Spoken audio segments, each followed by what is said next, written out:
All right, so here's our first day at THI. We think that's it.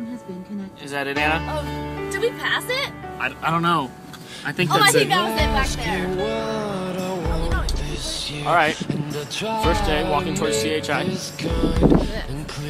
should have done it at the beginning. Oh, well, Anna's mad. No, THI, look at that. No, over here. I would imagine. It's got this nice walk up to it. Current rates of homelessness are crippling America. On any given night, nearly 634,000 people are homeless in America. Chronic homelessness has become a major issue that many cities are attempting to tackle. In recent years, cities that receive federal aid have begun crafting plans to reduce or eliminate homelessness. These plans are called 10-year plans. Cities such as San Francisco, Cleveland, Chicago, and New York have implemented these plans with growing success. Interestingly, many of these plans are centered around a housing-first model. This model tackles homelessness by attempting to house the homeless before any major treatment is given. This is based on Maslow's hierarchy of needs, which states shelter as the second most important human need, only ranking above physiological needs such as food, water, and sleep. My fellow experts and I have generated our own 10-year plan with 4 distinct goals. And that's faith and trust and peace. Using diversion, we plan to keep people in their current housing because it is the most cost-effective strategy. One episode of family homelessness is estimated to cost taxpayers $4,970, while the cost of prevention falls between $472 and $750 per family. In Minneapolis, between 2003 and 2005, 458 single adults were prevented from becoming homeless by receiving, on average, $374 per person. After receiving the aid, 95% of these individuals never had another episode of homelessness. Also found in the study, 2,758 families received prevention assistance at an average of $425. This group had a 98% success rate. It is necessary to establish programs for prevention assistance because the shelter system is very expensive and costs taxpayers more money. In a homeless shelter in New York City, a single adult costs about $2,327 per month, and a family costs around $3,024 a month. Another aspect of diverting people from becoming homeless is to create coordinating access to housing and other services so that people are not just discharged to the streets.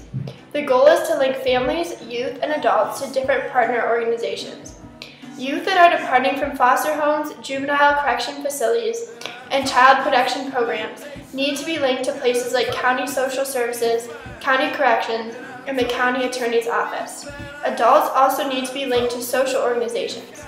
10 to 20% of adults that depart from a correctional facility are homeless upon their discharge. Adults need to be linked to state corrections, community providers, faith communities, and veterans organizations.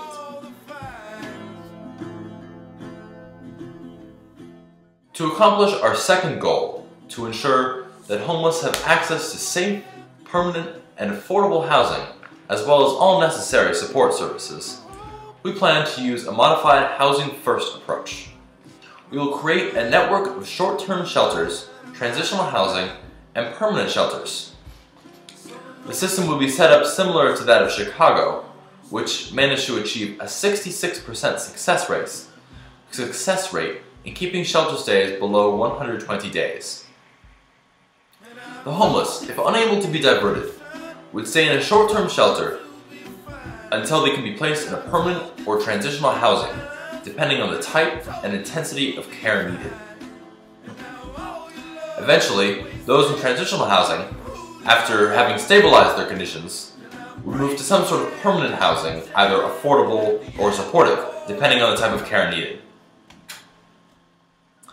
We are very confident this approach will work, mainly due to the success of Housing First based 10-year plans. Chicago was able to reduce homelessness by 12% after 2 years, while Cleveland managed to close emergency shelters despite their Great Recession. We believe that transitional housing still has an important role to play. As Georgette Jackson, Executive Director of Joseph's Home, a transitional housing facility located in Cleveland, Ohio, stated, transitional housing has been able to help even those like Mr. George, a mentally ill client, to stabilize themselves and center themselves and learn to live in a home again. Our third goal is to strengthen outreach programs for chronically homeless people and people who prefer to sleep outside instead of in shelters. Currently, one of the main forms of outreach to people experiencing homelessness in the streets is the police department. Though excellent homeless outreach workers are on the streets daily, there are just too few of them to adequately reduce the amount of homeless persons actually living on the street. Further, national data shows that addressing street homelessness with a criminal justice or police response is both costly and ineffective.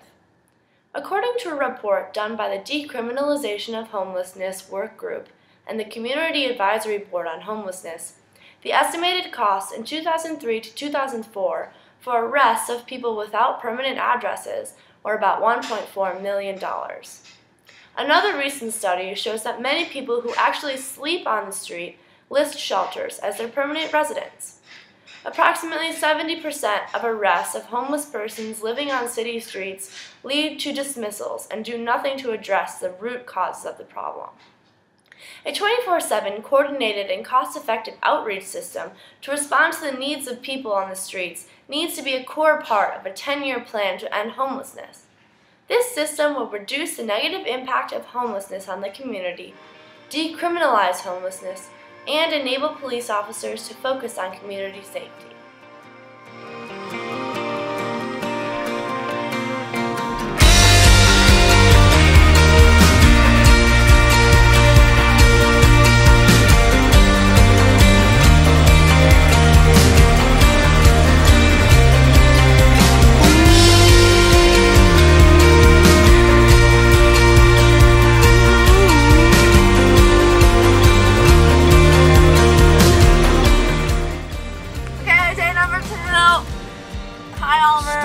I literally have no idea where. Alright, let's see.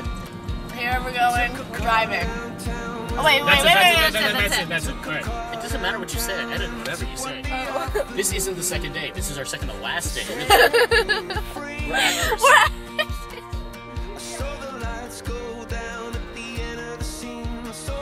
Wow.